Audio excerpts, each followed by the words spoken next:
Cette capsule va porter sur les différents symboles qu'on peut utiliser en notation assembliste. C'est à la page 27 dans ton document. Alors, si tu regardes ici, là, j'ai les notes de cours vides. Je vais passer aux notes de cours qu'on a déjà complétées. Hein. Tu as accès à Internet. Si jamais tu étais absent, va les compléter. Alors, je ne vais pas prendre le temps de tout réécrire. Je vais juste t'expliquer qu'est-ce que c'est. En fait, quand on travaille avec les ensembles, les ensembles de nombres, il y a plein de symboles. Et au lieu d'écrire, par exemple, une phrase mathématique comme ici, le nombre 3 est élément de l'ensemble n, c'est très long. Nous, en mathématiques, on aime ça, avoir des symboles pour que ça soit plus court. Alors, le nombre 3, on écrit le chiffre 3 pour le nombre 3, est élément, c'est ce E ici. OK? E, là, veut dire élément. De l'ensemble des nombres naturels, on prend la lettre N. Alors, ton E, tu peux le faire comme ça. Tu peux aussi le faire comme ceci. Tu peux faire un E comme ça aussi. L'important, c'est que ça soit un E majuscule. Si je veux te dire qu'il n'est pas dedans l'ensemble, comme ici, le 3/4 n'est pas un élément de l'ensemble Z, bien, je vais simplement prendre le E, encore une fois, et je viens faire une barre dessus. Avec la barre, ça veut dire qu'il n'est pas à l'intérieur de l'ensemble. En fait, si on veut écrire une vérité, un énoncé qui est vrai, on dirait 3/4 est élément des nombres rationnels. Alors ça, c'est vrai, mais 3/4 n'est pas élément de Z. Si je te place le petit plus ici, ce que ça veut dire, c'est que tu prends les entiers, mais seulement ceux qui sont positifs. Alors, si tu voulais l'écrire au long, cet ensemble-là, bien, ce serait 0, 1, 2, 3, 3 petits points. On vient de retrancher les négatifs, on garde juste les positifs. Et cet ensemble-là, bien, il est équivalent aux ensembles naturels. Ce n'était pas demandé, là, mais c'est pour ton information. Si je continue, tous les éléments des réels qui sont négatifs, bien, c'est le même principe qu'en haut, sauf qu'au lieu de mettre un plus, on va mettre un symbole soustraction, pas soustraction, mais moins, symbole négatif. Ce symbole-là, ce qu'il vient dire, c'est que tu vas prendre tous les nombres sur la droite numérique, mais seulement du côté négatif. Le petit étoile, qu'est-ce qui veut dire le fameux petit étoile dans nos symboles? C'est astérix, dans le fond, sur un clavier. L'étoile, ça veut dire tous les nombres sauf le 0. Alors, exemple, si n étoilé, bien, je vais prendre mon ensemble de nombres, mais je n'écrirai pas le 0. Donc, au lieu de commencer à 0, je vais commencer à 1, 2, 3, 4. C'est des symboles tout simplement pour donner de l'information. Alors là, j'aimerais bien continuer, mais là, je ne peux pas. J'ai comme écrit des choses sur le tableau. Excuse-moi. Ça ne fonctionne pas super bien. On va y arriver. Donc, je m'en vais à l'autre. Alors, les derniers qu'on a dans le bas ici. Voilà. Alors, nous avons le symbole C pour inclus. L'ensemble de Z des nombres entiers inclus dans l'ensemble Q. Inclus, ça veut dire qu'il va aller à l'intérieur. On se rappelle dans nos ensembles de nombres, l'ensemble Z, hein, quand on le dessine, on a l'ensemble Z et on vient mettre par-dessus l'ensemble Q. Ça veut dire que tous les nombres qui sont à l'intérieur de l'ensemble Z rentrent tous dans l'ensemble Q. Le symbole C veut dire qu'il est inclus à l'intérieur. Le symbole prime que tu as ici, hein, on dit prime, c'est le complément. Tous les éléments qui n'appartiennent pas à l'ensemble Q. Alors, on va le symboliser par Q prime, c'est-à-dire tout ce qui n'est pas dans Q.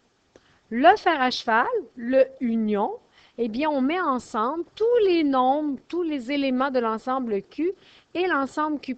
Alors, on vient prendre le symbole ici, U, c'est-à-dire qu'on les unit. Alors, toi, si tu unis dans ton diagramme, tu prends les nombres qui sont dans les Q et tu y ajoutes les nombres qui sont dans les Q'. Bien, ça, on a appris que ça nous donne nos nombres réels. C'est ce qu'on a ici. Et l'intersection, c'est toujours ce qu'ils ont en commun. Quels nombres ont en commun l'ensemble Q et l'ensemble Q'? Premièrement, comment on va écrire la phrase? L'intersection de Q et de Q', bien, c'est Q inter Q'. Et là, si je te demandais qu'est-ce que ça donne, bien, ils n'ont rien en commun, 0 et une barre. Voilà pour les symboles, qui est simplement la traduction de la phrase en symbole. Si on vient dans le bas, dans le bas, nous, on a regardé ça en classe ensemble, puis on se disait, OK, il y a des énoncés ici, puis on se demandait, est-ce que c'est vrai, ces énoncés-là? C'est juste des symboles, fait qu'il faut bien comprendre de quoi on parle, puis je vais te le faire au long pour que tu le vois bien.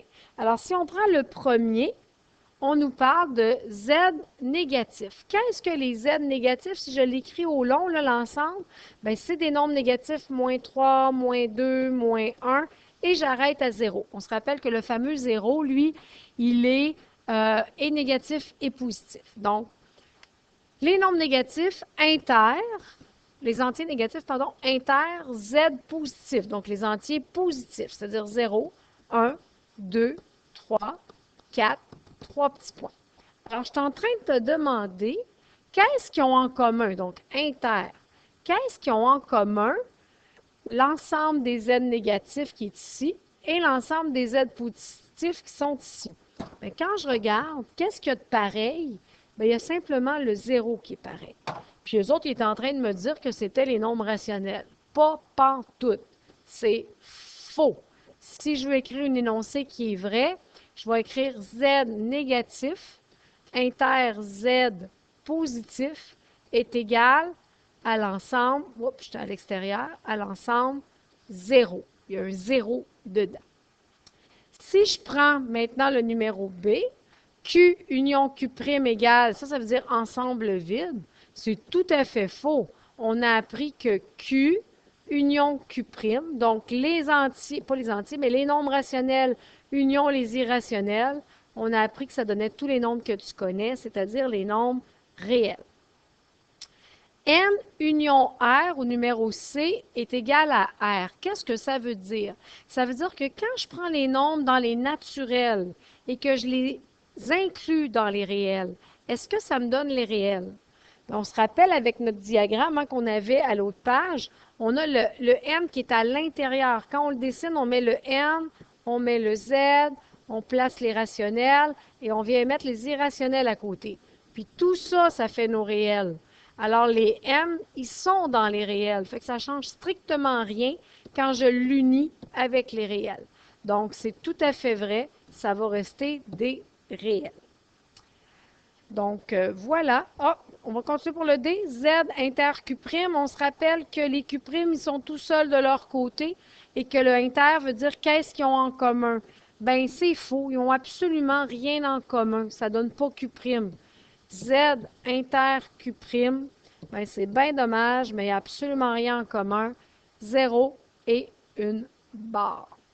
Si on prend le numéro E, Z étoilé, union N étoilé, on se rappelle que l'union, quand j'ai un ensemble qui est inclus dans un autre, comme ici, le N il est étoilé, il est inclus dans le Z étoilé, bien, quand je les unis, ça ne change strictement rien. Ça va donner le plus gros ensemble, et c'est ce qu'on a ici. Donc, c'est vrai.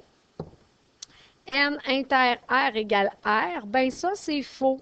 On se rappelle que l'intersection, c'est ce qu'ils ont en commun. Et le petit ensemble N, il est à l'intérieur du très grand ensemble R. Fait que ce qu'ils ont en commun, le N et le R, bien, c'est carrément le N, c'est-à-dire le plus petit ensemble. Alors, si on avait voulu écrire un énoncé qui est vrai, on aurait écrit N inter R égale N. Voilà.